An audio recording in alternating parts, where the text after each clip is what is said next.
For a long time, there was not much recognition that our coastal wetlands, for us like here in New England, our salt marsh environments, were doing such an incredible job of storing carbon.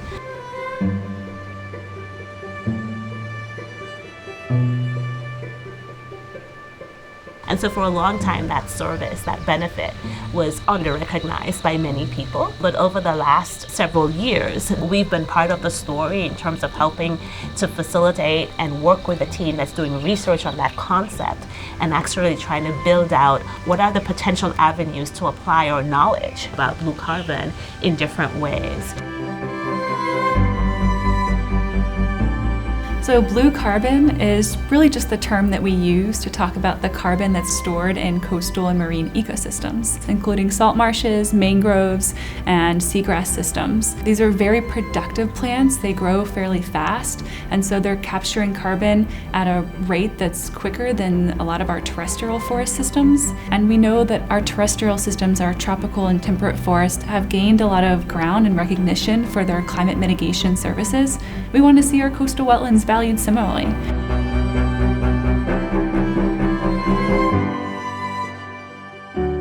So what we're talking about is using wetlands, tidal wetlands, salt marshes, mangroves, and seagrasses in carbon markets. So the carbon market, I would kind of divide into a regulated market and a voluntary carbon market. So a regulated carbon market is just how it sounds. It's regulated by some government or entity. Now, on the other side of that is the voluntary carbon market, and as the name suggests, it's voluntary. So this is companies, governments, individuals who want to lower their carbon footprint, and they purchase carbon offsets on the carbon market. When we started the Bringing Wetlands to Market project, we knew that we had to look at the whole carbon and greenhouse gas system comprehensively. And as we began to investigate, the coastal wetlands, the salt marshes, seemed to be the most important piece because they do store a large amount of carbon at a rapid rate. And so that was a pretty substantial focus of Bringing Wetlands to Market 1, was to get good quality quantification of greenhouse gases in coastal ecosystems. The science is so important to have. I mean, when we're talking about conservation and all the benefits of natural habitat, it can be very hard to monetize those benefits. And here we have a benefit of carbon capture and storage that we have put a price on, that we can monetize.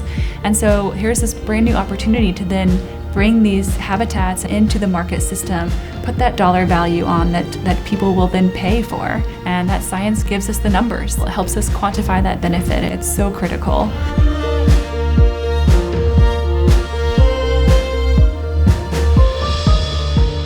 Then you're actually using that carbon market to help with conservation and restoration. But you're never restoring a place for just the blue carbon benefits. You're also getting that improved water quality. You're getting that shoreline protection from storms and flooding. So they have economic importance in terms of sustaining fisheries populations.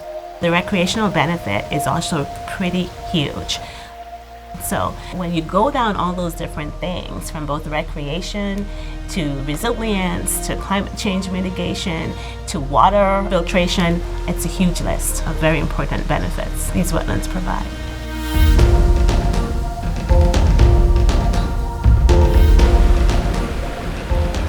And this is science that's impactful, that has immediate impact on this really large, seemingly unassailable problem of climate change.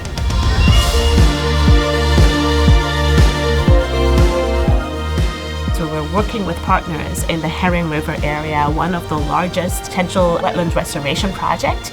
And what has happened now is they've integrated this idea of the blue carbon benefit that this restoration project could deliver as part of their story. It's now a part of the conversation where it wasn't before.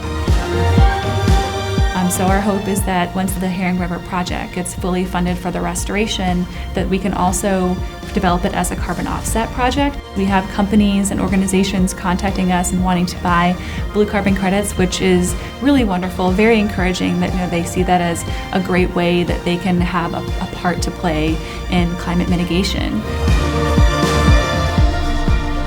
So the message of hope is just to understand that these natural places are working for us. If we can work for them in terms of helping them stay resilient, restore them, conserve them where we can, protect them as much as we can, and know that just by doing that step, we're helping to be solutions oriented. And keeping that at the forefront of our mind as we do our work, I think does bring hope.